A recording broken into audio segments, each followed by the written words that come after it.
നമസ്കാരം.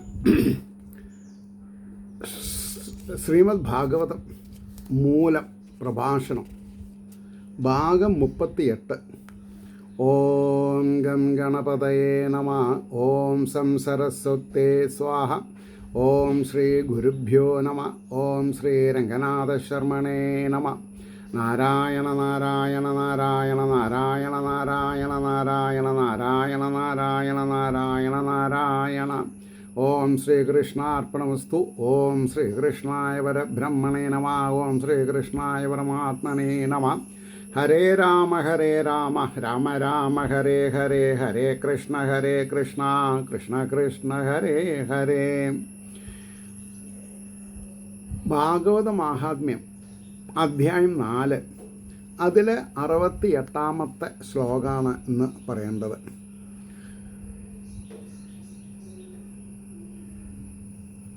അപ്പോൾ ശൗര സർവജനദ്വേഷി പരവേശ്മ പ്രദീപകാലാളനായാർഭകാൻ ധൃത്വാ സദ്യ കൂപേന്യപാതയത്. ഇതാണ് ശ്ലോകം. ശൗര സർവജനദ്വേഷി പരവേശ്മ പ്രദീപകാലാളനായർഭകാൻ ധൃത്വാ സദ്യ കൂപേന്യപാതയത്. ഇതിൻ്റെ അർത്ഥം സർവജനദോഷി എന്ന് പറഞ്ഞാൽ അർത്ഥം പറയേണ്ട ആവശ്യമില്ല. ഈ ദുന്ദുകാരി ആരായി മാറി? സർവജനദ്വേഷി, പരവേശ്മ പ്രദീപക, മറ്റുള്ളവരെ അക്രമാസക്തമായ നിലയിൽ കൈകാര്യം ചെയ്യുക. ലാളനാർഭകാന്തൃത്വ, ലാളിക്കേണ്ട കുട്ടികളെ ഉപദ്രവിക്കുക. സദ്യ കൂപേന്യപാതയത്, ചിലപ്പോൾ കുട്ടികളെന്നൊക്കെ വല്ല പൊട്ടക്കുഴിയിലും തള്ളിയിടുന്ന പറഞ്ഞത്. ഞാൻ മനസ്സിലാക്കിയത് പറഞ്ഞു. ഇനി ഇതിൻ്റെ ഭാവാർത്ഥം പറയാം. അന്യരുടെ മുതൽ കക്കുന്നവനും അതാണ് ഈ സർവജന ദൂഷിണ. അപ്പോൾ അന്യരുടെ മുതൽ കക്കുന്നവനും സർവജനങ്ങളെയും ദേഷിക്കുന്ന സ്വഭാവമുള്ളവനും അന്യരുടെ ഗൃഹങ്ങൾ തീവച്ച് ദഹിപ്പിക്കുന്നവനും. ശ്രദ്ധിക്കണം, അന്യരുടെ ഗൃഹങ്ങൾ തീവച്ച് ദഹിപ്പിക്കുന്നവനും കുട്ടികളെ ലാളിപ്പാനെന്ന നിലയിൽ എടുത്ത് ഉടനെ കിണറ്റിൽ എറിയവനുമായിരുന്നു. ആരെ? ദുന്ദുകാരി. ഇപ്പം എന്താ മനസ്സിലായത്? ഞാനും നിങ്ങളും ഇതിൽ നിന്ന് എന്ത് മനസ്സിലാക്കണം? ഈശ്വരാനുഗ്രഹത്തെ സ്വീകരിക്കാൻ പഠിക്കണം. ഈശ്വരൻ നമ്മൾക്ക് കുട്ടികൾ തന്നിട്ടില്ലെങ്കിൽ വേണ്ടാന്ന് വെക്കാൻ സാധിക്കണം. അപ്പോൾ ഈശ്വരൻ പ്രേമസ്വരൂപനാണ്, ആരോടും വ്യക്തിവൈരാഗ്യമില്ല എന്ന് മനസ്സിലായവർക്ക് ഇത് മനസ്സിലാക്കാൻ പറ്റുള്ളൂ. അല്ലെങ്കിൽ ഈശ്വരനെ ദേഷിക്കും. ഇപ്പോൾ ചിലവരുണ്ട്, ഈശ്വരൻ എനിക്ക് എന്തങ്ങനെ ചെയ്തത്?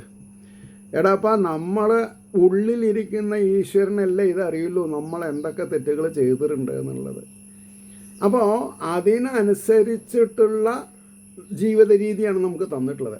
അത് മനസ്സിലാക്കിയിട്ട് നമ്മൾ ഈ റേഡിയോ ടി വി ഒക്കെ ട്യൂൺ ചെയ്യണ കൂട്ടത്തിൽ നമ്മുടെ ജീവിതത്തിനെ ട്യൂൺ ചെയ്യണം. അത് നമ്മൾ ചെയ്യണം. Don't compare with anybody. മറ്റുള്ളവരായിട്ട് നമ്മളൊന്നും കമ്പയർ ചെയ്യാൻ പാടില്ല. അവിടെയാണ് നമുക്ക് തെറ്റുപറ്റണത്. ഏട്ടൻ, അനിയന്മാർ, കസിൻസ്, അവരായിട്ടൊന്നും കമ്പയർ ചെയ്യരുത്. ഒരു ക്ലാസ്സിൽ നമ്മൾ 60 കുട്ടികൾ പഠിക്കും. 60 കുട്ടികളേനും നമ്മൾ 59 കുട്ടികളേനും നമ്മൾ കമ്പയർ ചെയ്യരുത്.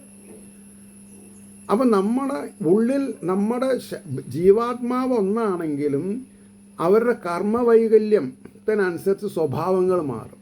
അപ്പോൾ ഇതിൻ്റെ ഒരു ഡെപ്ത് മനസ്സിലാക്കി കഴിഞ്ഞാൽ നമ്മൾക്ക് എല്ലാ സമാധാനം ഉണ്ടാവും. ഞാൻ വീണ്ടും പറയണു, ഈ ഒരു സബ്ജക്റ്റിനെ പറ്റി സാമാന്യം നിങ്ങൾക്ക് ഓരോരുത്തർക്കും ഉണ്ടാവുന്ന സംശയങ്ങളുണ്ടെങ്കിൽ നിങ്ങൾക്ക് എന്നെ വിളിച്ച് ചോദിക്കാം എന്താണത്. അപ്പോൾ ഇനി നമ്മൾക്ക് 69-ാമത്തെ ശ്ലോകം നോക്കണം. ഹിംസക ശസ്ത്രധാരീച ദീനാം ധാനാം പ്രഭീഡക ചണ്ഡാള അഭിരതോ നിത്യം പാശഹസ്തശ്ച സംഗത. ഹിംസക ശസ്ത്രധാരീച ദീനാം ധാനാം പ്രഭീഡക ചണ്ഡാള അഭിരതോ നിത്യം പാശഹസ്തശ്ച സംഗത. അതിനർത്ഥം പറയണത് പ്രാണികളെ വധിക്കുന്നവനും ഇപ്പം മനസ്സിലായില്ലേ? പ്രാണികളെ വധിക്കണത് ശരിയല്ല എന്ന് മനസ്സിലായോ? കോഴീനെയും ആടിനെയും വെട്ടി തിന്നണത് ശരിയല്ലാന്ന് നിങ്ങൾക്ക് മനസ്സിലായാൽ ഈ സബ്ജക്റ്റ് നിങ്ങൾക്ക് ഇഷ്ടാവും, ഇല്ലെങ്കിൽ പറ്റില്ല. നിങ്ങൾക്ക് അഭിരുചി വരില്ല, എനിക്കറിയാം, നിങ്ങൾ ഒഴിഞ്ഞു പോവും. അപ്പോൾ ഇവിടെ പറഞ്ഞു, പ്രാണികളെ വധിക്കുന്നവനും എപ്പോഴും ആയുധമെടുത്ത് നടക്കുന്നവനും ദരിദ്രന്മാർ, ദൃഷ്ടിഹീനന്മാർ എന്നിവരെ ഉപദ്രവിക്കുന്നവനും, കണ്ണ് കാണാത്തവരെ ഇല്ലേ, എത്രയോ ലോട്ടറി വിറ്റ് കണ്ണ് കാണാത്തവർ ജീവിക്കുന്നുണ്ട്. അവരെ ഏമാത്തുന്ന വില്ലന്മാരാണ് നമ്മുടെ സഹോദരന്മാർ. ആലോചിച്ച് നോക്കൂ. വി ഫീൽ അഗാഷ് അലാസ്. അപ്പോൾ പിന്നെ ദൃഷ്ടിഹീനന്മാർ എന്നിവരെ ഉപദ്രവിക്കുന്നവനും ചണ്ടാളന്മാരോടുകൂടി ചേർന്ന് രസിക്കുന്നവനും. ചണ്ടാളന്മാർ മനുഷ്യനല്ലേന്ന് നിങ്ങൾക്ക് ചോദിക്കാം, കുഴപ്പമില്ല. ആ ചണ്ടാളത്വം എന്ന ദോഷം ആണ് നമ്മൾ പരിഹരിക്കേണ്ടത്. അത് വരാൻ കാരണം പൂർവജന്മത്തെ സ്പെല്ലിംഗ് മിസ്റ്റേക്കാണ്. അപ്പോൾ ചണ്ടാളനെ ഉദ്ധരിക്കാൻ അദ്ദേഹത്തിന് നിങ്ങൾ ഭാഗവതം പഠിപ്പിച്ചാൽ മതി. അത് ചെയ്യണില്ല നമ്മൾ. അപ്പോൾ ദൃഷ്ടിഹീനന്മാർ എന്നിവരെ ഉപദ്രവിക്കുന്നവനും ചണ്ടാളന്മാരോടുകൂടി ചേർന്ന് രസിക്കുന്നവനും കയർ കയ്യിൽ പിടിച്ച് നടക്കുന്നവനും ക്രൂര സംസർഗമുള്ളവനുമായിരുന്നു. എന്തിനാ കയറ് ഇല്ലേ? ചിലവർ ടാക്സി ഒക്കെ ടാക്സിയിലിരിക്കുമ്പോൾ പിന്നെന്ന് വയറ് കഴുത്ത് കുറുക്കിയിട്ട് ഡ്രൈവറെ കൊന്നിട്ട് വണ്ടിയായിട്ട് പോകുന്ന ആൾക്കാർ ഇതൊക്കെ പഠിച്ചിട്ടാണെന്നാണ് ഞാൻ മനസ്സിലാക്കണത്. അല്ലെങ്കിൽ ഇവരുടെ തലമുറക്കാരാവും. ഈ ദുന്ദുകാരിയുടെ സ്വഭാവക്കാരാവും. അപ്പോൾ അവിടെ ചസംഗത എന്നതിന് ശ്വസംഗത എന്ന് പാഠഭേദം. ശ്വാവിൻ്റെ സംഘത്തോടു കൂടിയവൻ, നായയുമായി സംഘം ചെയ്യുന്നവൻ എന്നർത്ഥം. എന്താ അങ്ങനെ പറയാൻ കാരണം? നായയ്ക്ക് നമ്മൾ എന്ത് തിന്നാൻ കൊടുത്താലും അത് അമേദ്യം കണ്ടാൽ മണക്കും. പിന്നെ ഇപ്പോൾ ചില ശ്വാക്കൾ നമ്മുടെ ഇടയിൽ, ചില കുടുംബത്തിൽ ഭർത്താവിനേക്കാൾ ഫേവർ കിട്ടുന്ന ശ്വാക്കളുണ്ട്. അതായത് ആ വീട്ടിലെ ഗൃഹസ്ഥനെ ശ്രദ്ധിക്കില്ല. ശ്വാവിനെ നന്നായിട്ട് കുളിപ്പിച്ച് പൗഡറൊക്കെ അടിയിച്ച് ചീന്തി അതിൻ്റെ രോമങ്ങളൊക്കെ വെട്ടി ഒപ്പം നിർത്തി അതിന് തൊപ്പിയൊക്കെ ഇട്ട് ഡോഗ് ഷോന് കൊണ്ടുപോയിട്ട് സർട്ടിഫിക്കറ്റൊക്കെ വാങ്ങി പൂജാമുറിയിൽ വയ്ക്കും. അപ്പോൾ ശ്വാവിനെയൊക്കെ വേട്ടയ്ക്ക് ഉപയോഗിച്ചിരുന്നു എന്നല്ലാതെ കണ്ട് വീട്ടുമൃഗമായിട്ട്, കാരണം അത് അതിൻ്റെ സ്വഭാവം കാണിക്കും. യജമാനനെ കടിച്ചാലും യജമാനന് വിഷം കയറുന്നുള്ളത് സത്യം. അത് ഒഴിവാക്കാനാണ്, അല്ലാണ്ടൊന്നുമല്ല. വേറെ എന്തൊക്കെ കാര്യം ചെയ്യാണ്ട് മനുഷ്യന്മാർ. പിന്നെ നായയാണെങ്കിലും അതിനെ ബഹുമാനിക്കണം എന്ന് പറയാൻ വേണ്ടി മുത്തപ്പനെ അല്ലെങ്കിൽ എന്താണെന്ന് പറയുക, ദത്താത്രേയ മഹർഷി, 4 തലയുള്ള ആൾ, ദത്തൻ എന്നുള്ള പേരിൽ അദ്ദേഹത്തിൻ്റെ ഒപ്പം നായുണ്ട്. അപ്പം അവർക്കത് പ്രശ്നമില്ല. അവർ ഉത്തമ ഗുണം ഉള്ളതാണ്. അവരെ കണ്ടാൽ ക്രൂര ജന്തുക്കൾ കൂടി എന്താണെന്ന് പറയുക, സാമാന്യമായിട്ട് പെരുമാറും, സമന്മാരെ പോലെ പെരുമാറും. അതുകൊണ്ടാണ് അത് പറഞ്ഞത്. ഇനി 70ാമത്തെ ശ്ലോകം. തേന വേശ്യാപ്രസംഗേന പൈത്ര്യം വിത്തം തു നാശിതം ഏകദാ പിതരോ താഢ്യ പാത്രാണി സ്വയമാഹരത്. അച്ഛനെ തല്ലി തന്നെയാണ് പറഞ്ഞത്. പിതരോ താഢ്യ പറയാം. ഇതിനാണ് ഞാൻ ഈ ഭാഗവതം 1ാമത്തെ സ്കന്ധം തുടങ്ങുന്നതിന് പകരം മാഹാത്മ്യം അറിയണം എന്നുള്ള വാശി പിടിക്കാൻ കാരണം എന്താ? നിങ്ങൾക്ക് വീണ് കിട്ടിയ ഒരു സന്ദർഭം ഉപകാരപ്പെടുത്തുന്നവർക്ക് നന്നായി. ഇതിപ്പോൾ എനിക്ക് ഇത് തുടങ്ങി 38ാമത്തെ എപ്പിസോഡാകുമ്പോഴേക്കും ഫേസ്ബുക്കുകാർ മോണിറ്റൈസേഷൻ തുടങ്ങിയിട്ടുണ്ട്. അപ്പോൾ എനിക്കിത് ഏതെങ്കിലും ഒരു ഗ്രൂപ്പിലേക്ക് ഇടാൻ ബുദ്ധിമുട്ടാണ്. അതുകൊണ്ട് നിങ്ങൾ യൂട്യൂബ് തുറന്നിട്ട് തന്നെ കേൾക്കുക. നിങ്ങൾക്ക് വേണമെന്നുണ്ടെങ്കിൽ, ഞാൻ നിർബന്ധിക്കില്ല, നിങ്ങൾക്ക് വേണമെന്നുണ്ടെങ്കിൽ ഞാൻ അത്രേ പറയുള്ളൂ. ഇതൊരു സനാതനധർമ്മത്തിൻ്റെ വേദാന്തം പ്രകടിപ്പിക്കാനുള്ളൊരു സ്റ്റേജായി എടുത്തിട്ടാണ് ഞാൻ. അപ്പോൾ നിങ്ങളാരുടെയെന്ന് ഞാൻ കാശ് വാങ്ങണില്ല. യൂട്യൂബുകാർ തന്നാൽ ഞാൻ വാങ്ങും. എന്തിന്? ഇതേപോലെ എന്താണെന്ന് പറയുക, നേരായ മാർഗത്തിൽ നമുക്ക് മറ്റുള്ളവരെ ഉപചാരം ചെയ്യാൻ, സേവ ചെയ്യാൻ പറ്റുന്നുണ്ടെങ്കിൽ അത്രേ ഉദ്ദേശമുള്ളൂ. അപ്പം ഇവിടെ അടുത്ത ശ്ലോകം, തേന വേശ്യാപ്രസംഗേന പൈത്ര്യം വിത്തം തുനാശിതം ഏകദാ പിതരോ താഢ്യ പാത്രാണി സ്വയമാഹരത്. നല്ല മഴയാണ്, നല്ല മഴ. ഒരു 2 മിനിറ്റ് ഉണ്ടാവും, അത് സാരമില്ല. അപ്പം ഇവിടെ എന്താ പറഞ്ഞത്? തേന വേശ്യാപ്രസംഗേന പൈത്ര്യം വിത്തം തുനാശിതം. പൈത്ര്യം, പിതൃസ്വത്തുകളൊക്കെ നശിപ്പിച്ചു എന്നാണ് പറഞ്ഞത്. നല്ല സ്പീഡിലാണ് കാറ്റ് വീശുന്നത്. എവിടൊക്കെ എന്തൊക്കെ അനർത്ഥങ്ങളാണ് ഉണ്ടാവുക എന്നുള്ളത് അറിയില്ല. ഒന്നും സംഭവിക്കാതെ ഇരിക്കട്ടെ എന്ന് നമ്മൾക്ക് പ്രാർത്ഥിക്കാം. മരങ്ങൾ വീഴാതെ കൊണ്ട്, നാശനഷ്ടങ്ങൾ ഇല്ലാതെ കൊണ്ടിരിക്കാൻ ഭഗവാൻ സഹായിക്കട്ടെ എന്ന് പ്രാർത്ഥിക്കുന്നു. വളരെ മോശമാണ് അന്തരീക്ഷം. ഭാഗവതമാണുള്ള കയ്യിൽ. എല്ലാവർക്കും നന്മ വരട്ടെ എന്ന് പ്രാർത്ഥിക്കുന്നു.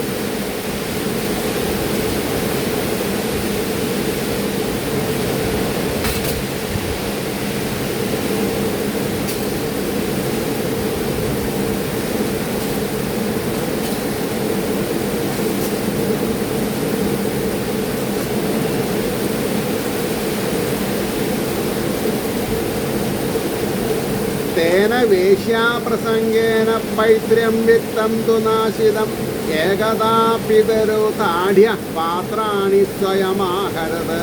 എന്താ പറഞ്ഞത്?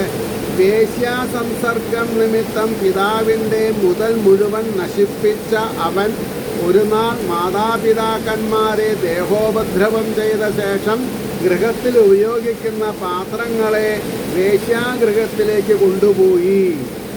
സ്വന്തം അച്ഛനമ്മയെ താടിച്ചും കൊണ്ട്, ശാരീരികമായി കയ്യേറ്റം ചെയ്തുകൊണ്ട് വീട്ടിൽ കഞ്ഞി വെച്ച് കുടിക്കുന്ന പാത്രങ്ങളൊക്കെ എടുത്ത് വേശ്യയുടെ ഗൃഹത്തിൽ പോയി.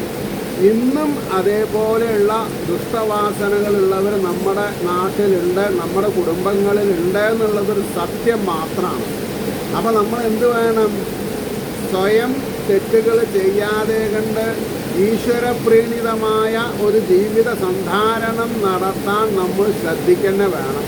അല്ലെങ്കിൽ നമ്മൾ സ്ലിപ്പ് ചെയ്ത് പോവും. സ്ലിപ്പ് ചെയ്ത് പോയാൽ കരകയറാൻ പറ്റാത്ത അഗാധ ഗർത്തത്തിൽ നമ്മൾ പോയി വീഴും. അത് ഒഴിവാക്കണം. അതുകൊണ്ട് പറഞ്ഞെന്ന് മാത്രം. അടുത്ത ശ്ലോകം 71. തത് പിതാ കൃപണ പ്രോച്ചേ ധനഹീനോരുരോധഃ വന്ധ്യത്വം തു സമീചീനം കുപുത്രോ ദുഃഖദായകാം. തത്പിതാ കൃപണ പ്രോച്ചേ ധനഹീനോരുരോധഃ വന്ധ്യത്വം തു സമീചീനം കുപുത്രോ ദുഃഖദായകാം. വളരെ അർത്ഥവത്തായിട്ടുള്ള കാര്യങ്ങളാണ്. അവൻ്റെ പിതാവ് ധനഹീനനും ദുഃഖിതനുമായിട്ട് താഴെ പറയും വിധം ഉച്ചത്തിൽ പറഞ്ഞു കരഞ്ഞു. എന്താണ്? കഷ്ടം, പുത്രൻ ഇല്ലാതിരിക്കുന്നത് വളരെ നല്ലതാകുന്നു. പുത്രൻ ഇല്ലാതിരിക്കുന്നത് വളരെ നല്ലതാകുന്നു. പ്രസവിച്ചുണ്ടാകുന്നത് കുത്സിതപുത്രാണെന്ന് വന്നാൽ അവൻ അതിദുഃഖത്തെ നൽകുന്നവൻ തന്നെ നിശ്ചയം. ഇല്ലേ? ഞാൻ പറയാറില്ലേ, കണ്ണൂർ സെൻട്രൽ ജയിലിൽ എൻ്റെ മകനോ മകളോ പോകണമെന്ന് പറഞ്ഞിട്ട് ആരും വഴിപാട് ചെയ്യുന്നില്ല. എല്ലാ ജയിലുകളിലും ആൾക്കാർ ധാരാളമാണ്. അതെങ്ങനെ സംഭവിക്കണോ? There is a spelling mistake in our life. Mahabharatam പഠിക്കാണ്ട്, പുരാണങ്ങൾ പഠിക്കാതെ കണ്ട് മനുഷ്യത്വം എങ്ങനെ ഉണ്ടാവും? ഇന്ന തരത്തിലാണ് മനുഷ്യത്വം എന്ന് ഏതെങ്കിലും സ്കൂളിലോ കോളേജിലോ പഠിപ്പിക്കുന്നുണ്ടോ? ഇല്ല. ഗുരുശിക്ഷ സമ്പ്രദായത്തിൽ മനുഷ്യത്വത്തിന് പ്രധാനം കൊടുത്തുകൊണ്ട് ഈ പുരാണങ്ങളെല്ലാം വ്യക്തിഗതമായ വളർച്ചയ്ക്ക് വേണ്ടിയിട്ടുള്ളതാണ്. തെങ്ങിൻ്റെ മുകളിൽ മയക്ക് വെച്ച് കെട്ടി പറയേണ്ടതല്ല. അത് കമ്മിറ്റിക്കാർക്കും അറിയണില്ല, ആചാര്യന്മാർക്ക്, പ്രൊഫഷണൽ ആചാര്യന്മാർക്കും അറിയണില്ല. അപ്പം അവർ ഈ ഭാഗവത തത്വശാസ്ത്രത്തെ ഉദരംബരികളായിട്ട് ക്രയവിക്രയം ചെയ്യാണ് ചെയ്യണത്. മഴ പെയ്താൽ കൂണുകൾ മുളയ്ക്കുന്ന പോലെ അശാസ്ത്രീയമായ ഭക്തി പ്രകടിപ്പിച്ചും കൊണ്ടുള്ള ജീവിതമാർഗമാണ് 99% ആൾക്കാരും കാട്ടിക്കൂട്ടുന്നത്. 99%. There is no excuse for that. അപ്പോൾ പറഞ്ഞു പ്രസവിച്ചുണ്ടാകുന്നത് കുൽസിതപുത്രനാണെന്ന് വന്നാൽ അവൻ അതിദുഃഖത്തെ നൽകുന്നവൻ തന്നെ നിശ്ചയം. ആ വിധമുള്ള പുത്രൻ ജനിക്കുന്നതിനേക്കാൾ നല്ലത് ജനിക്കാതിരിക്കുന്നതാകുന്നു. അപ്പോൾ ആ യോഗി സന്യാസി ശ്രേഷ്ഠൻ പറഞ്ഞു, നിങ്ങൾ വാശി പിടിച്ച് മക്കൾ ഉണ്ടാവണമെന്ന് വാശി പിടിക്കരുത്. വാശി പിടിച്ചാൽ നിങ്ങൾക്ക് ദുഃഖം ഉണ്ടാവുള്ളൂ. വാശി നാശാണെന്നൊരു പ്രമാണമുണ്ട്. 100% ശരിയാണ്. ഒരു കാര്യത്തിലും വാശി പാടില്ല. സ്ത്രീക്കും പാടില്ല, പുരുഷനും പാടില്ല. അടുത്ത ശ്ലോകം 72. ക്വ തിഷ്ഠാമി ക്വ ഗച്ഛാമി കോ മേ ദുഃഖം വ്യപോഹയേത് പ്രാണാം ത്യജാമി ദുഃഖേന ആ കഷ്ടം മമ സംസ്ഥിതം. ആത്മദേവൻ എന്നുള്ള ബ്രാഹ്മണന്റെ മാനസികാവസ്ഥയാണ് പറഞ്ഞത്. ആത്മകഥയാണ് പറഞ്ഞത്. ക്വ തിഷ്ഠാമി ക്വ ഗച്ഛാമി കോ മേ ദുഃഖം വ്യപോഹയേത് പ്രാണാം ത്യജാമി ദുഃഖേന ആ കഷ്ടം മമ സംസ്ഥിതം. ഞാൻ എവിടെയാണ് ഇരിക്കേണ്ടത്, എവിടേക്കാണ് പോകേണ്ടത്, എൻ്റെ ഈ ദുഃഖത്തെ ആര് തീർത്തു തരും? ദുഃഖം സഹിപ്പാൻ കഴിയാത്തത് കൊണ്ട് ഞാൻ പ്രാണങ്ങളെ ഉപേക്ഷിക്കട്ടെയോ? എനിക്ക് ഇത്ര കഷ്ടം വന്നു ചേർന്നുവല്ലോ. നമ്മളിൽ പലരെങ്കിലും ഇങ്ങനെ വിഷമിക്കുന്ന ആൾക്കാരുണ്ട്. അതിന് ഉത്തമ മരുന്ന് ഭാഗവതമാണ്. ഭാഗവതം പഠിക്കാത്തത് കൊണ്ട്, മഹാഭാരതം വായിച്ച് ഭാരതീയരുടെ തത്വശാസ്ത്രത്തിന് ചുതി വരിക കാരണമാണ് നമ്മളാരും സന്ധ്യാനാമം ചെല്ലുന്നില്ല. ഓം അച്യുതായ നമഃ, ചുതിരഹിതനായിരിക്കാം ഭഗവാനെ നമസ്കാരം നമ്മൾ പറയുന്നുണ്ടോ? എത്ര ആൾ പറഞ്ഞിട്ടുണ്ട്? സന്ധ്യാനാമം അച്യുതായ നമഃ, അനന്തായ നമഃ, ഗോവിന്ദായ നമഃ എന്ന് ജപിക്കുന്ന ആൾക്കാർ അത്ര ഉണ്ട്. അവർക്ക് അതിൻ്റെ അർത്ഥം മനസ്സിലായാൽ അവർ രക്ഷപ്പെടും. അപ്പോൾ ഞാൻ എവിടെയാണ് ഇരിക്കേണ്ടത്, എവിടേക്കാണ് പോകേണ്ടത്, എൻ്റെ ഈ ദുഃഖത്തെ ആര് തീർത്തു തരും? ദുഃഖം സഹിപ്പാൻ കഴിയാത്തത് കൊണ്ട് ഞാൻ പ്രാണങ്ങളെ ഉപേക്ഷിക്കട്ടെ. എനിക്കിത്ര കഷ്ടം ചേർന്ന് വന്നല്ലോ എന്ന് ദുഃഖിക്കാം. അതിൻ്റെ ശേഷം 73-ാമത്തെ ശ്ലോകം. തദാനീം തു സമാഗത്യ ഗോകർണോ ജ്ഞാന സംയുതാം ബോധയാമാസ ജനകം വൈരാഗ്യം പരിദർശയൻ. തദാനീം തു സമാഗത്യ ഗോകർണോ ജ്ഞാന സംയുതാ ബോധയാമാസ ജനകം വൈരാഗ്യം പരിദർശയൻ. ആ സമയത്തിൽ ജ്ഞാനിയായ ഗോകർണൻ അവിടെ വന്നു. ആരാ ഗോകർണൻ? ആ യതീശ്വരൻ കൊടുത്ത മാമ്പഴം പശുവിന് തിന്നാൻ കൊടുത്തു. പശു പ്രസവിച്ചുണ്ടായ ആളാണ് ഗോകർണൻ. അപ്പോൾ ആ യോഗിയുടെ പ്രസാദം ചതിച്ചില്ല. പക്ഷെ അതിൽ പരിപൂർണമായിട്ടുള്ള വിശ്വാസം ഇല്ലാത്ത ആ ചണ്ടാള സ്വഭാവിയായിട്ടുള്ള ആത്മദേവൻ്റെ ഭാര്യ ചതിച്ചു, സമൂഹത്തെ ചതിച്ചു. ഒരു വ്യക്തി മോശമായാൽ അത് സമൂഹത്തെ ബാധിക്കുന്നുള്ളത് നമ്മൾ മനസ്സിലാക്കണം. അപ്പോൾ സ്വാർത്ഥലാഭത്തിന് മറ്റുള്ളവരെ ഒരു പാഠം പഠിപ്പിക്കാൻ വേണ്ടി നമ്മൾ മോശമായി പെരുമാറിയാൽ തീരാ ദുഃഖം ഫലം എന്ന് നമ്മൾ പറയാതിരിക്കാൻ പറ്റില്ല. അതുകൊണ്ടാണ് പറഞ്ഞത്, ആ ഗോകർണനാണ് വന്നു വിഷയവിരക്തി ഉണ്ടാവാൻ ഉപകരിക്കുന്ന പരമാർത്ഥ സംഗതികളെ കാട്ടിക്കൊടുത്തും കൊണ്ട് പിതാവിനെ ബോധിപ്പിച്ചു. അപ്പോൾ ഈ പ്രപഞ്ചത്തിൽ എന്ത് തന്നെ ദുഃഖം ഉണ്ടായാലും അതിനെ മാറ്റാനുള്ള പ്രതിവിധി ഭാരതീയ തത്വശാസ്ത്രത്തിലുണ്ട്. അതാണ് പരമാർത്ഥ സംഗതികൾ. പരമാർത്ഥ സംഗതികൾ ലൗകികത്തിലില്ല. ഇപ്പം ഈ രാജ്യങ്ങൾ തമ്മിൽ യുദ്ധം ചെയ്യുന്നത് എന്തിനാ? ആധിപത്യത്തിന് വേണ്ടിയിട്ടാണ്. ഈ ഭൂമിദേവി നമ്മളെ നോക്കി പരിഹസിക്കുന്ന ഭാഗമുണ്ട്. എത്ര കാലം ഓരോ ചക്രവർത്തിമാർ എന്നെ ഭരിച്ചു, അവരെന്ത് നേടി? ഇതാണ് നമ്മൾ മനസ്സിലാക്കേണ്ടത്. അപ്പോൾ വിരക്തി ഉണ്ടാവാൻ ഉപകരിക്കുന്ന ശാസ്ത്രങ്ങൾ പഠിക്കാതെ കണ്ട് എത്രയായാലും ലൗകികത്തിൽ മുങ്ങിത്താഴണം എന്ന് വിചാരിക്കുന്ന ആ ദുർബുദ്ധികളെ കഷ്ടം കഷ്ടം കഷ്ടം എന്ന് മാത്രമേ പറയുള്ളൂ. അതുകൊണ്ട് പരമാർത്ഥ സംഗതികളെ കാട്ടിക്കൊടുത്തും കൊണ്ട് പിതാവിനെ ബോധിപ്പിച്ചു എന്നാണ് പറഞ്ഞത്. ധേനുവിൽ നിന്ന് ജനിച്ച ഗോകർണൻ്റെ പിതാവാണോ ആത്മദേവൻ എന്ന് ശങ്കിക്കണ്ട. നോക്കൂ, ജന്മം തന്ന പിതാവ്, ഭാര്യാപിതാവ്, വിദ്യ തന്നാൾ പിതാവാണ്, ഭയത്തിൽ നിന്ന് ത്രാണനം ചെയ്തവൻ പിതാവാണ്, ഭയത്തിൽ നിന്ന് രക്ഷിച്ചവൻ പിതാവാണ്.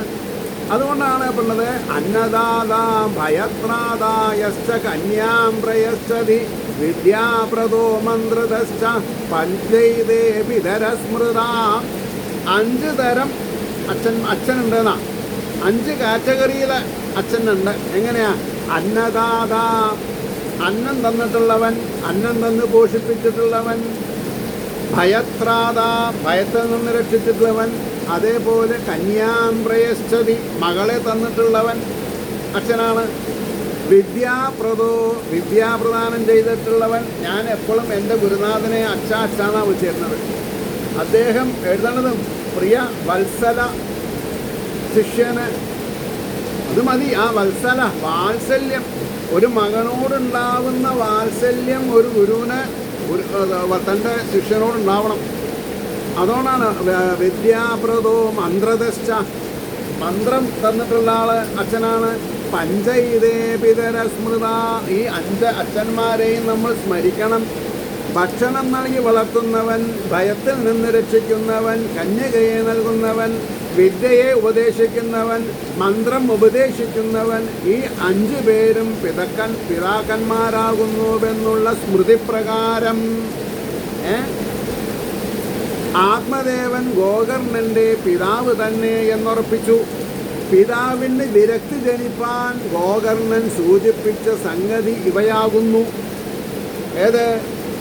നമുക്ക് വായിച്ചു നോക്കാം.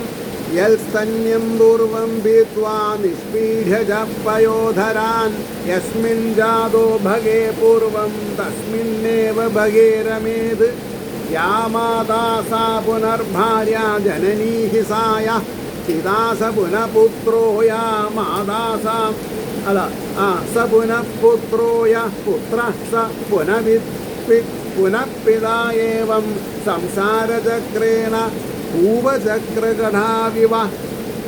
പൂവചക്രം അന്ധകാരത്തിൽ വീണ് നശിക്കും.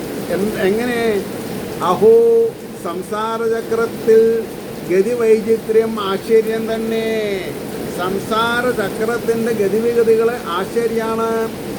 ഏതൊരു മുലയിൽ നിന്ന് പാൽ കുടിച്ച് വളർന്നുവോ ആ സ്ഥാനത്തെ അല്ലയോ ഇതര സ്ത്രീ ശരീരത്തിൽ രതിയാസ്പദമായിരിക്കുന്നത്. ഇതൊക്കെ വായിച്ചാൽ വൈരാഗ്യം വരാതെണ്ടിരിക്കുമോ?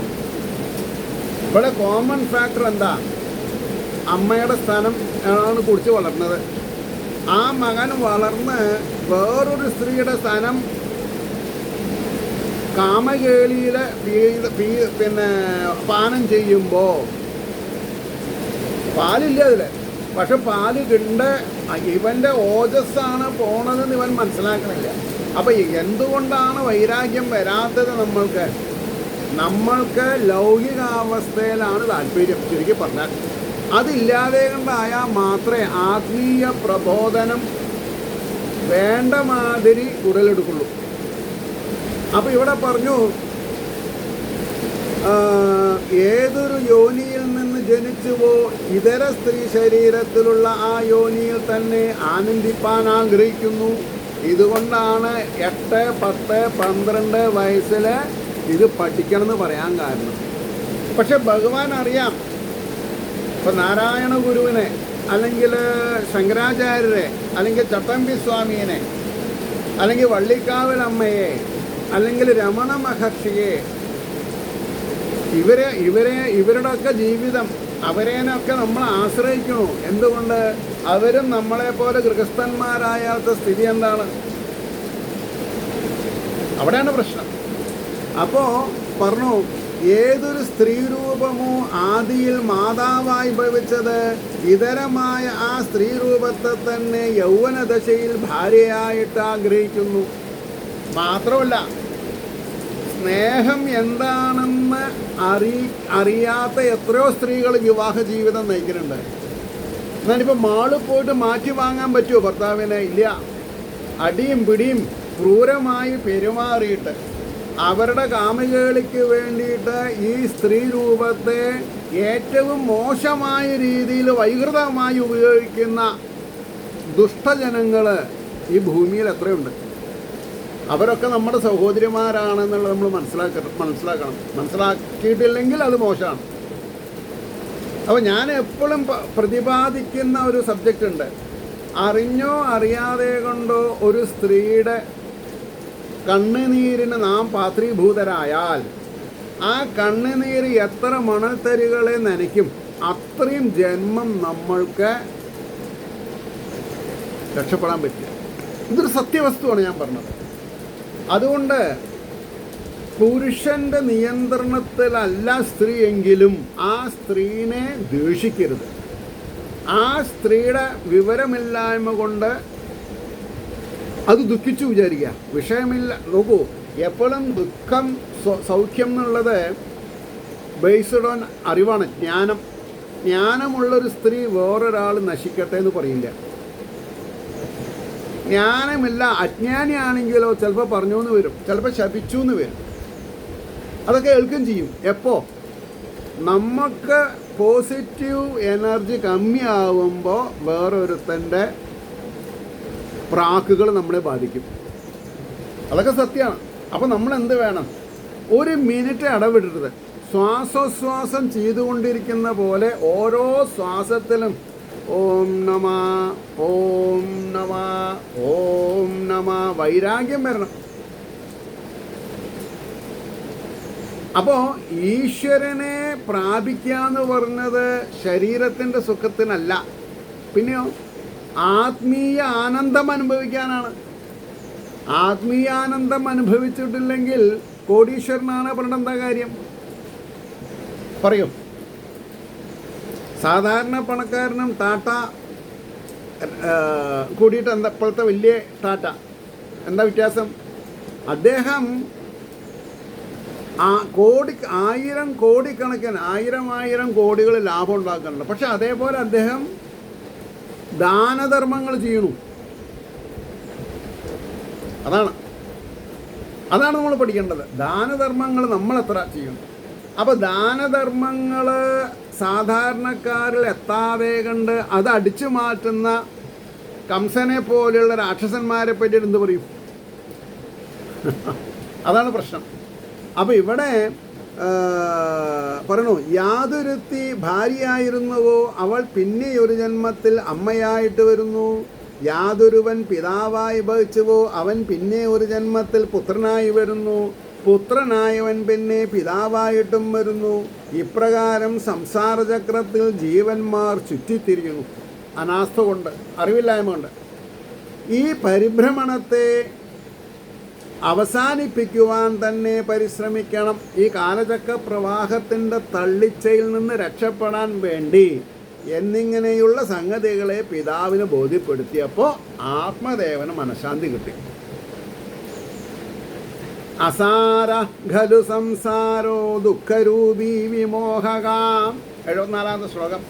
അസാര ഖലു സംസാരോ ദുഃഖരൂപീ വിമോഹകാം സുത കസ്യ ധനം കസ്യ സ്നേഹവാൻ ജ്വലതേ അനിശം.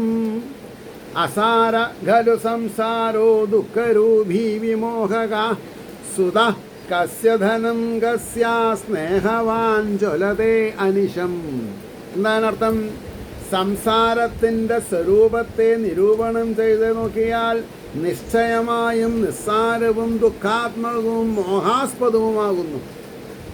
ലൗകികമായിട്ടുള്ള ജീവിതം നിസ്സാരമാണ്, ആത്മാവിന് ദുഃഖമുണ്ടാക്കും, മോഹാസ്പദമാണ്. ഈ മൂന്നും നമ്മളെ അഗാധഗർത്തത്തിൽ പോയി ചാടിക്കും. ആരുടെ പുത്രൻ ആരുടെ ധനം, ആർ പുത്രധനാദികളെ ആത്മീയത്വേന കരുതി സ്നേഹിക്കുന്നുവോ ആ പുരുഷൻ എപ്പോഴും പരിതപിക്കുന്നു. അല്ലേ? ആർ പുത്രധനാദികളെ, കുട്ടികളെ, പിന്നെ പണത്തിനെ അല്ലെങ്കിൽ സ്വത്തിനെ ആത്മീയത്വേന കരുതി, അതാണ് ആത്മാവെന്ന് സ്നേഹിക്കുന്നുവോ ആ പുരുഷൻ എപ്പോഴും പരിതപിക്കുന്നു. നേരെ മറിച്ച് ഒരു പരിധി വിട്ടാൽ ധനവും നമ്മൾ മരിക്കണ വരെ നമുക്ക് ഊഹിക്കാൻ സാധിച്ചൊന്നും വരില്ല. മക്കളെ നമ്മുടെ ഒപ്പം ഉണ്ടായിക്കൊള്ളുന്നില്ല. അപ്പോൾ നമ്മൾ എന്ത് വേണം? ആത്മീയതയുടെ മാധ്യമത്തിൽ നമ്മൾ ഉഷാറായിട്ടിരിക്കണം. നാരായണം ഭജേ നാരായണം ഭജേ നാരായണം ഭജേ നാരായണം. വേറൊരു നിവൃത്തിയില്ല. 75ാമത്തെ ശ്ലോകം. ന ച ഇന്ദ്രസ്യ സുഖം കിഞ്ചിന്ന സുഖം ചക്രവർത്തിനാം സുഖമസ്തി വിരക്തസ്യ മുനേ ഏകാന്തജീവിനാം. ന ച ഇന്ദ്രസ്യ സുഖം കിഞ്ചിന്ന സുഖം ചക്രവർത്തിനാം സുഖമസ്തി വിരക്തസ്യ മുനേർ ഏകാന്തജീവനാം. ന ച ഇന്ദ്രസ്യ സുഖം, ഇന്ദ്രന് സുഖമില്ല. ഇന്ദ്രന് കയ്യിൽ ഈ എന്താണ് പറയാ,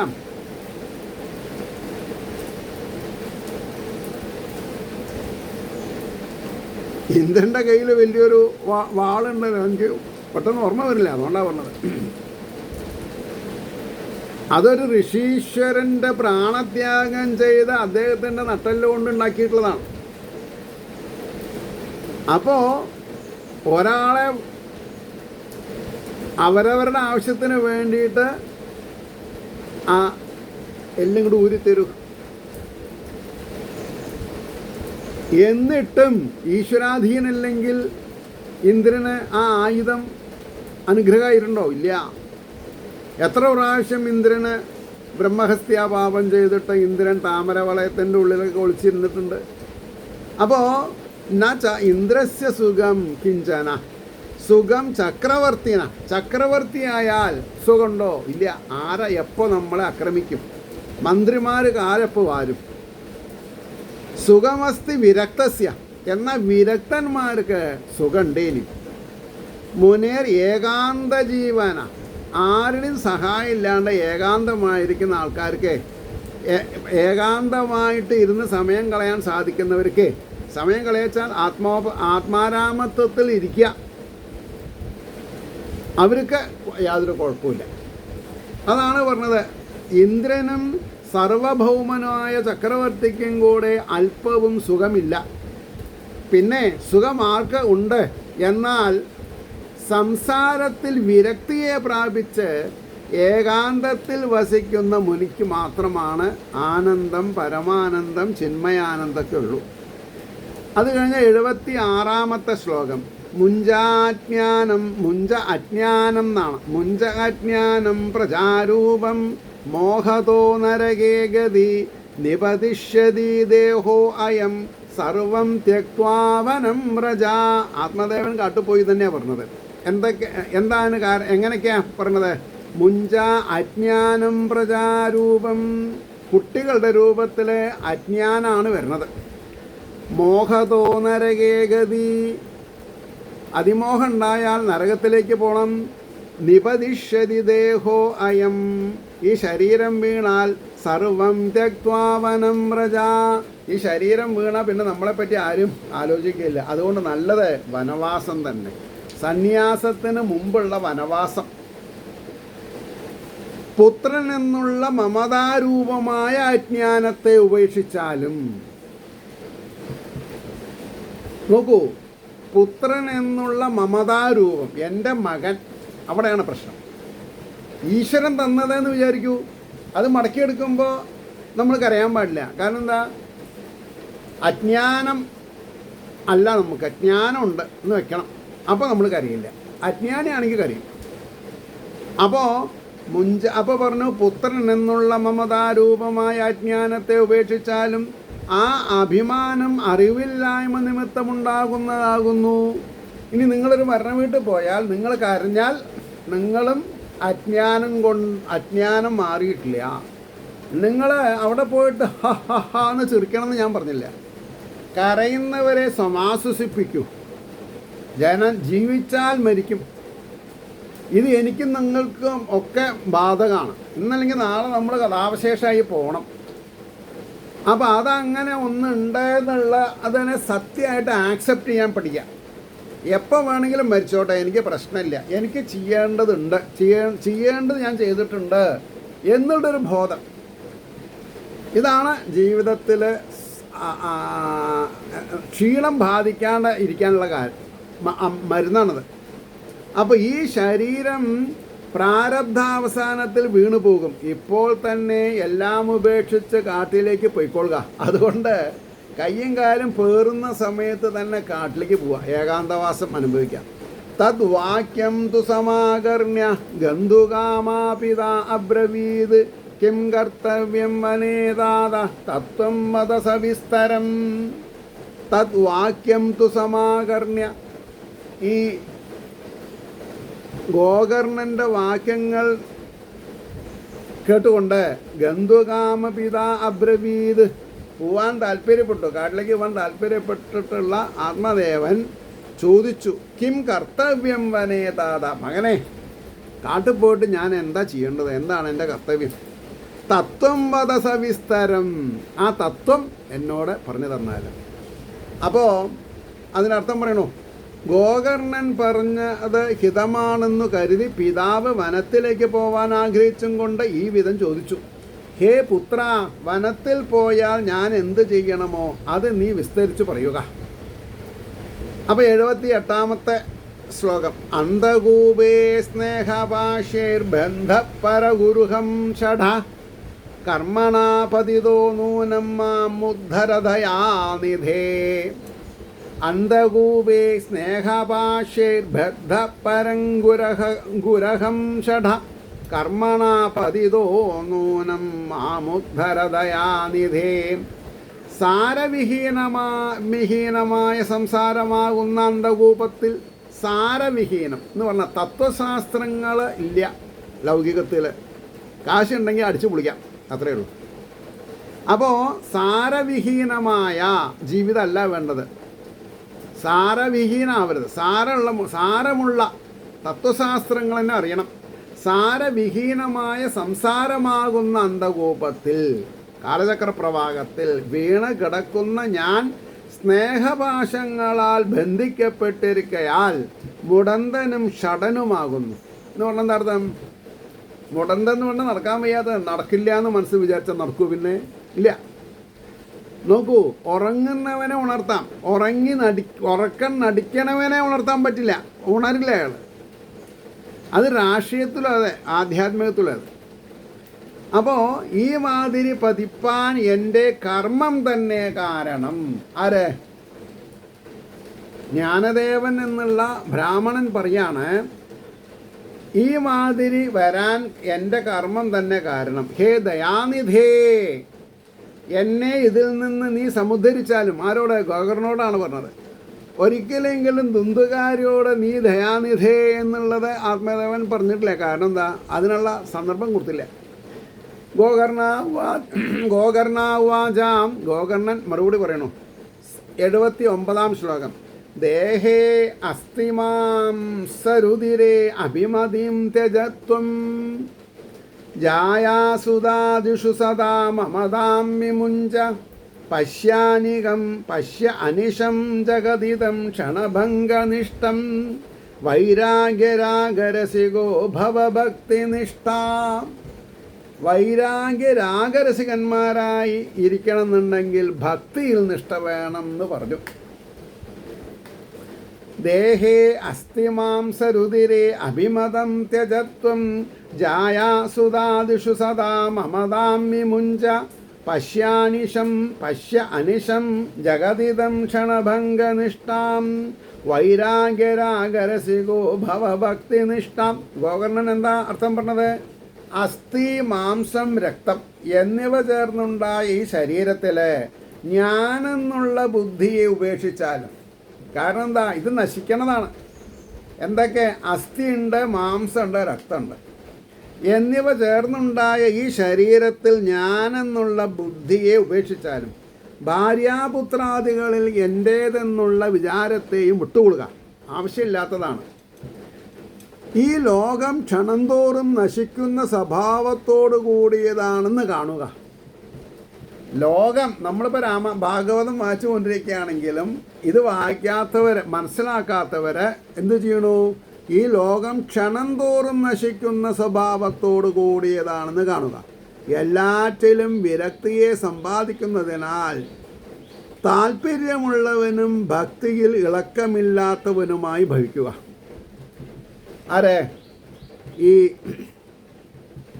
ആത്മദേവന് ഗോകർണൻ പറഞ്ഞ് മനസ്സിലാക്കുകയാണ്. ഈ ലോകം ക്ഷണംതോറും നശിക്കുന്ന സ്വഭാവത്തോടു കൂടിയതാണെന്ന് കാണുക. എല്ലാറ്റിലും വിരക്തിയെ സമ്പാദിക്കുന്നതിൽ താല്പര്യമുള്ളവനും ഭക്തിയിൽ ഇളക്കമില്ലാത്തവനുമായി ഭവിക്കുമാറാകട്ടെ എന്ന് പറയണം. ഇനി 80-ാമത്തെ ശ്ലോകം. 80ഉം 81-ാമത്തെ ശ്ലോകത്തോടുകൂടി നാലാം അധ്യായം കഴിയും. കുറച്ച് വലുതാ ശ്ലോകങ്ങൾ. ധർമ്മം ഭജസ്വ സതതം ത്യജലോകധർമാൻ സേവസ്വ സാധുപുരുഷാൻ ജഹി കാമതൃഷ്ണാം. കാമതൃഷ്ണയെ ജയിക്കാൻ പഠിക്കൂ. അന്യസ്യ ദോഷഗുണചിന്തനമാശു മുക്ത്വാം. മറ്റുള്ളവരുടെ ദോഷഗുണങ്ങളെ ചിന്തിച്ച് ഇരിക്കുന്നതിൽ നിന്ന് രക്ഷപ്പെട്ടോളൂ. അതാണ് മുമുക്ഷ. തന്നിലുള്ള ചൈതന്യത്തിനെ അനുസന്ധാനം ചെയ്ത് ആത്മാരാഭന്മാരായിട്ടിരിക്കുക. ആത്മാനുഭൂതിയിൽ ആത്മാരാമത്വം ഉണ്ടാവട്ടെ നിങ്ങൾക്ക് എന്ന് ഗോകർണൻ അനുഗ്രഹിക്കുകയാണ് അച്ഛനെ. അന്യസ്യ ദോഷഗുണചിന്തനമാശു മുക്ത്വാ ശൈവീകതാരസമഹോ നിതരാം ബിഭത്വം. ഒന്നുകൂടി വായിക്കാം. ധർമ്മം ഭജസ സതതം ത്യജലോകധർമാൻ സേവസ്വ സാധുപുരുഷാൻ ജഹി കാമതൃഷ്ണാം. അന്യസ്യ ദോഷഗുണചിന്തനമാശു മുക്ത്വാ ശൈവീകതാരസമഹോ നിതരാം ബിഭത്വം. എന്താ അദ്ദേഹം പറഞ്ഞത്? എപ്പോഴും സ്വധർമ്മത്തെ വിടാതെ സ്വീകരിക്കുക. സ്വധർമ്മത്തെ വിടരുത്. പരധർമ്മങ്ങളെ ഉപേക്ഷിക്കുക. അന്യൻ്റെ ധർമ്മങ്ങളെ അനുകരിക്കാണ്ടിരിക്കുക. സജ്ജനങ്ങളെ ആശ്രയിക്കുക. സജ്ജനങ്ങളെ ആശ്രയിച്ചോളൂ പറഞ്ഞാലും താല്പര്യം ഉണ്ടാവില്ല. മായാമോഹിത. വിഷയാഭിലാഷത്തെ വെടിയുക. ഇപ്പം എന്താ കാര്യസാധ്യ പുഷ്പാഞ്ജലി? അച്ഛനും അമ്മയ്ക്കും നന്നാവണേ എന്ന് പറഞ്ഞിട്ട് ആരെങ്കിലും കാര്യസാധ്യ പുഷ്പാഞ്ജലി ചെയ്യുന്നുണ്ടോ? ഇല്ല. ഭാര്യയ്ക്കും കുട്ടികൾക്കും എനിക്ക് നന്നാവണേ എന്ന് പറഞ്ഞ് ചെയ്യും. അപ്പം തന്നെ തൻ്റെ ഉടയോൻ, തൻ്റെ ഉള്ളിലുള്ള ചൈതന്യം നമുക്ക് അനുഗ്രഹം തരില്ല. അതുകൊണ്ടാണ് പറഞ്ഞത് എപ്പോഴും സ്വധർമ്മത്തെ വിടാതെ സ്വീകരിക്കുക. പരധർമ്മങ്ങളെ ഉപേക്ഷിക്കുക. സജ്ജനങ്ങളെ ആശ്രയിക്കുക. വിഷയാഭിലാഷത്തെ വെടിയുക. അന്യന്മാരുടെ ഗുണദോഷങ്ങളെക്കുറിച്ചുള്ള വിചാരത്തെ വെടിയുക. ഈശ്വരകഥാമൃതത്തെ ഏറ്റവും പാനം ചെയ്യുക. ഭാഗവതത്തെ ഉപാസിക്കുക. ഭാഗവത രസാനുഭൂതി ഉടലെടുക്കട്ടെ. ഇനി അതിലെ അവസാനത്തെ ശ്ലോകം 81. ഏവം സുതോക്തിവശതോ വിഗൃഹം വിഹായ യാദോവനം സ്ഥിരമതിർഗതഷഷ്ടിവർഷാം യുക്തോ ഹരേർ അനുദിനം പരിചര്യയാസോ ശ്രീകൃഷ്ണമാപനിയതം ദശമസ്യ പാഠാത്. ഒരൊന്നൊന്നര ശ്ലോകമാണ്. ഏവം സുതോക്തിവശതോ വിഗൃഹം വിഹായാം യാദോവനം സ്ഥിരമതിർഗത ഷഷ്ടിവർഗ യുക്തോ ഹരേരനുദിനം പരിചര്യയാസോ ശ്രീകൃഷ്ണമാപനിയതം ദശമാസ്യ പാഠാൽ. എന്താ പറഞ്ഞതിൻ്റെ അർത്ഥം? പുത്രവാക്യമനുസരിച്ച്, ഗോകർണൻ്റെ വാക്കുകൾ അനുസരിച്ച് നടന്നതിനാൽ ആത്മദേവൻ മുക്തിയെ പ്രാപിച്ചുവെന്ന് സൂതൻ പറയുന്നു. ഇപ്രകാരം പുത്രൻ പറഞ്ഞതിനെ അനുസരിച്ച് വീട്ടിൽ നിന്ന് പിരിഞ്ഞു കാട്ടിൽ പ്രവേശിച്ചു. മനസ്സിനെ ഉറപ്പാക്കിച്ചു. വയസ്സും 60 കഴിഞ്ഞു. ശ്രീഹരിയെ പ്രതിദിവസം പൂജിക്കുന്നതിൽ തന്നെ മനസ്സിരുത്തി പ്രതിദിവസം ഭാഗവതം ദശമസ്കന്ധം പാരായണം ചെയ്തുകൊണ്ട് ഭഗവാനെ സേവിച്ചു. അവസാനത്തിൽ ശ്രീകൃഷ്ണനോട് യോജിക്കുകയും ചെയ്തു. അപ്പോൾ ഭാഗവതം പോലെയുള്ള ഗ്രന്ഥങ്ങൾ പരിപാവനമായിട്ടുള്ളതാണ്. അത് കയ്യിലെടുക്കാൻ സാധിച്ചാൽ പിന്നെ അത് വായിക്കാണ്ട് പോകരുത്. വായിച്ചാൽ അതിലെ തത്വശാസ്ത്രങ്ങൾ മനസ്സിലാക്കി ജീവിക്കാം. അതുകൊണ്ടാണ് പറഞ്ഞത്, പുത്രവാക്യം അനുസരിച്ച് നടന്നതിനാൽ ആത്മദേവൻ മുക്തിയെ പ്രാപിച്ചുവെന്ന് സുഗതൻ പറയുന്നു. ഇപ്രകാരം പുത്രൻ പറഞ്ഞതിനെ അനുസരിച്ച് വീട്ടിൽ നിന്ന് പിരിഞ്ഞ് കാട്ടിൽ പ്രവേശിച്ച് മനസ്സിനെ ഉറപ്പിച്ചു. വയസ്സും 60 കഴിഞ്ഞു. ശ്രീഹരിയെ പ്രതിദിവസം പൂജിക്കുന്നതിൽ തന്നെ മനസ്സിരുത്തി പ്രതിദിവസം ഭാഗവതം ദശമസ്കന്ധം പാരായണം ചെയ്തുകൊണ്ട് ഭഗവാനെ സേവിച്ചു വരുന്നു ഹനുമാൻ.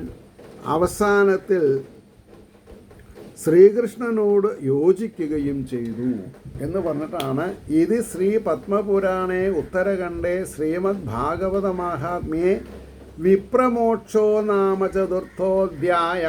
സർവത്ര ഗോവിന്ദനാമ സങ്കീർത്തനം. ഗോവിന്ദ ഗോവിന്ദ. അവിടെ നിർത്താം. ഏവർക്കും ശ്രീഹരിയുടെ അനുഗ്രഹാശിസുകൾ നിർലോഭമുണ്ടാവട്ടെ എന്ന് പ്രാർത്ഥിച്ചുകൊണ്ട് വാക്കുകൾ ചുരുക്കുന്നു. നമസ്കാരം. നാളെ കാണാം.